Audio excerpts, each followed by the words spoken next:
It was a day that martial arts history would never forget. In a crowded gymnasium that smelled of sweat, sawdust, and challenge, a mountain of a man, a 500-pound professional wrestler known for breaking ribs with bare hugs and toppling opponents with a single shove, pointed a thick finger at a small, wiry figure across the room and declared, loudly enough for everyone to hear, "Kung Fu is fake. It is nothing but dancing with fancy kicks. Real fighting is what I do." The small figure turned slowly. He was barely 5 feet 7 inches tall and weighed no more than 135 pounds.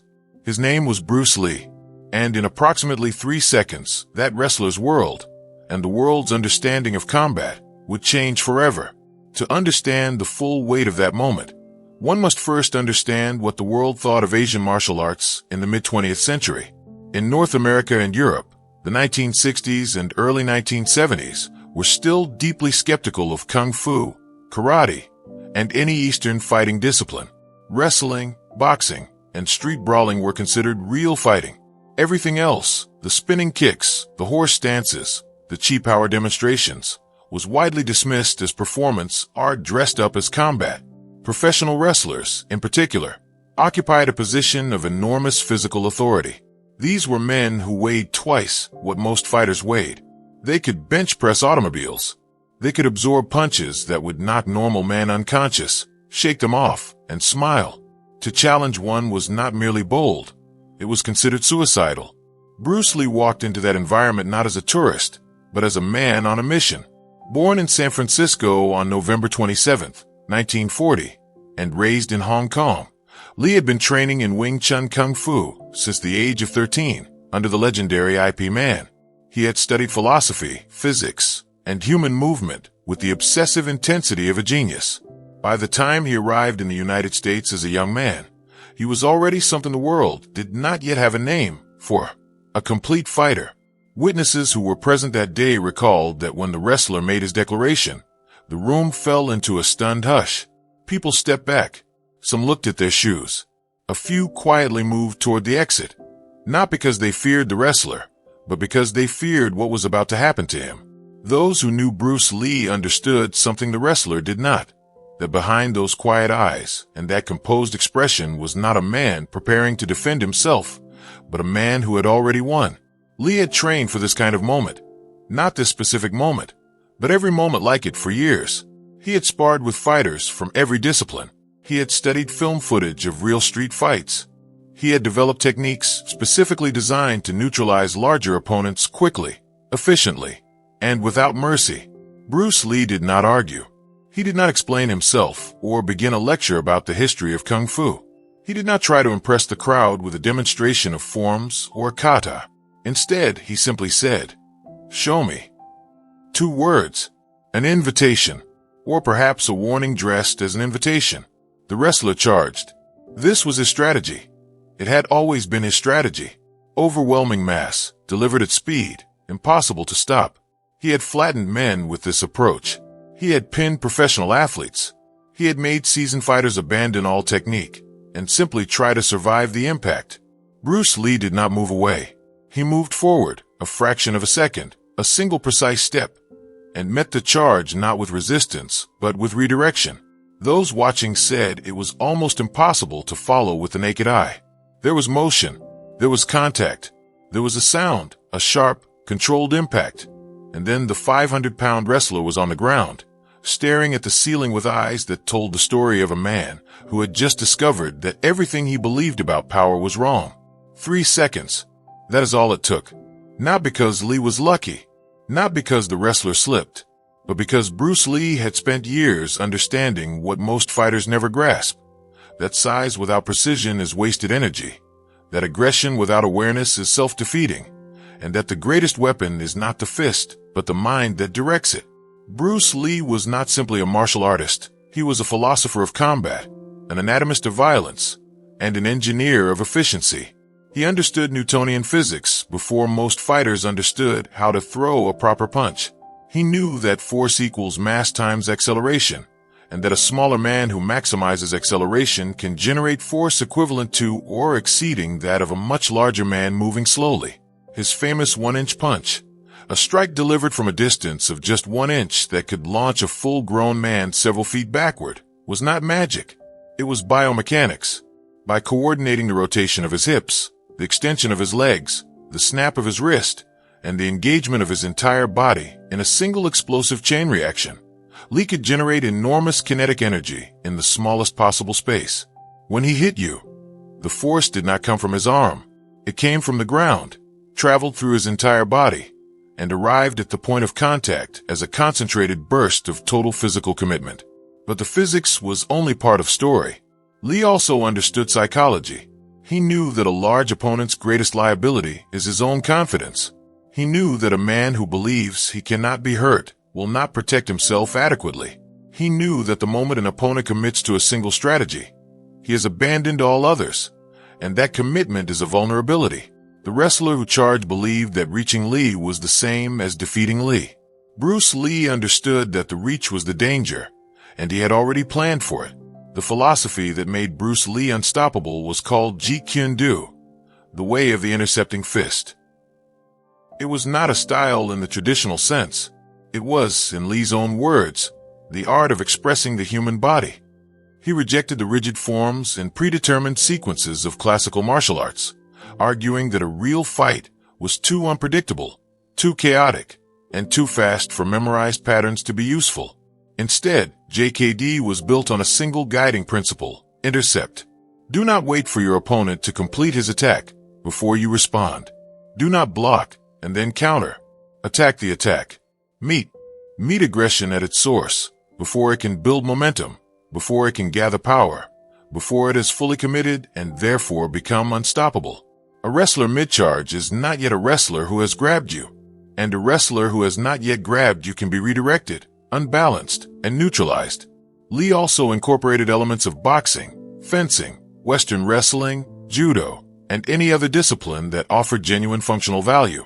He was perhaps the first true mixed martial artist in history, not because he combined styles for the sake of it, but because he ruthlessly evaluated every technique by a single standard. Does it work? If it worked, he kept it. If it did not, he discarded it regardless of how beautiful or traditional it was. According to those present, the wrestler did not respond with anger after he hit the ground. He lay there for a moment, then sat up slowly, and looked at Bruce Lee with an expression that witnesses described as something between bewilderment and profound respect. He had entered that room believing in a simple hierarchy. Big men beat small men. Weight wins. Mass is destiny. He left having encountered something that did not fit into that hierarchy at all. The lesson was not that Kung Fu was better than wrestling. The lesson was deeper and more uncomfortable, that a person who has mastered themselves, their body, their mind, their awareness, their timing, occupies a category that cannot be defeated by brute force alone. You cannot overwhelm what is not there to be overwhelmed. You cannot crush a man who has already moved. You cannot use your weight against someone who uses your weight against you.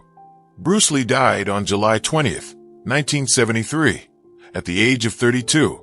Far too young, under circumstances that remained the subject of debate and speculation half a century later. But what he left behind cannot be measured in films, awards, or even the profound impact he had on global popular culture.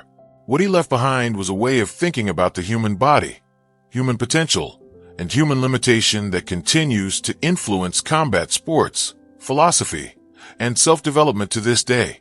Modern mixed martial arts, the fastest growing sport on earth, is built on the foundation that Bruce Lee laid. The idea that a fighter must be complete, must understand striking and grappling, must be able to operate at every range and under every condition, is now so widely accepted that it seems obvious. But it was not obvious before Lee.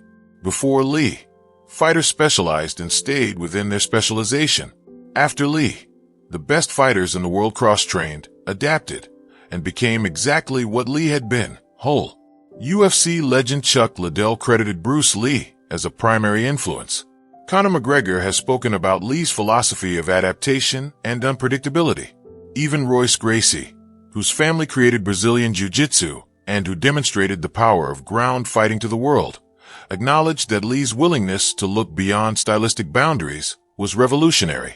When you watch a world-class MMA fighter today, fluid, fast, adaptable, technically brilliant. You are watching the descendant of Bruce Lee's vision. Perhaps the most famous thing Bruce Lee ever said was not about fighting at all. In a 1971 television interview, he offered what has become one of the most widely quoted pieces of wisdom in modern culture. Be like water making its way through cracks. Do not be assertive, but adjust to the object, and you shall find a way around or through it. If nothing within you stays rigid, outward things will disclose themselves. Empty your mind. Be formless, shapeless, like water. Now you put water in a cup, it becomes the cup. You put water into a bottle, it becomes the bottle. You put it in a teapot, it becomes the teapot. Now water can flow or it can crash. Be water, my friend. This was not poetic decoration. This was the operating principle behind everything Lee did in a fight. The 500-pound wrestler had a shape, a strategy, a method, a single overwhelming approach. Lee had no shape. He adapted to the shape of the situation. When the wrestler charged, Lee did not try to be something that stopped the charge. He became something the charge could not find. Stories like this one survive not because of the spectacle, not because a big man fell and a small man stood, but because they carry a deeper truth that resonates across cultures, disciplines, and generations. The truth is this: preparation beats improvisation, intelligence beats force, and mastery beats size. These are not comforting lies told to small people. They are hard-won facts, earned through years of disciplined study by people like Bruce Lee, who refused to accept the world's comfortable assumptions about who could and could not prevail. Bruce Lee was not special because he was physically gifted, though he was remarkably strong and fast for his size. He was special because he worked. He trained 6 days a week, sometimes twice a day. He read voraciously, philosophy, anatomy, physics, psychology. He kept notebooks filled with observations about movement, timing, and human nature. He questioned everything, kept what worked, and discarded what did not. He was, in the truest sense, a scientist of himself. And when a 500-pound man stood across the room and declared that what Lee had devoted his life to was fake, Lee did not feel anger. He felt something colder and more useful: certainty. The certainty of a person who has tested their beliefs against reality so many times that doubt has been replaced not by arrogance, but by quiet, unshakable confidence. He had already had this conversation thousands of times, in the gym, in his mind, against opponents who outweighed him, against forces that tried to convince him his path was wrong. 3 seconds. The wrestler said Kung Fu was fake. Bruce Lee gave him 3 seconds of reality, and in those 3 seconds, a legend was confirmed, not created, because the legend already existed inside Bruce Lee long before that moment. That moment simply let the world see it. A wise man can learn more from a foolish question than a fool can learn from a wise answer. Bruce Lee.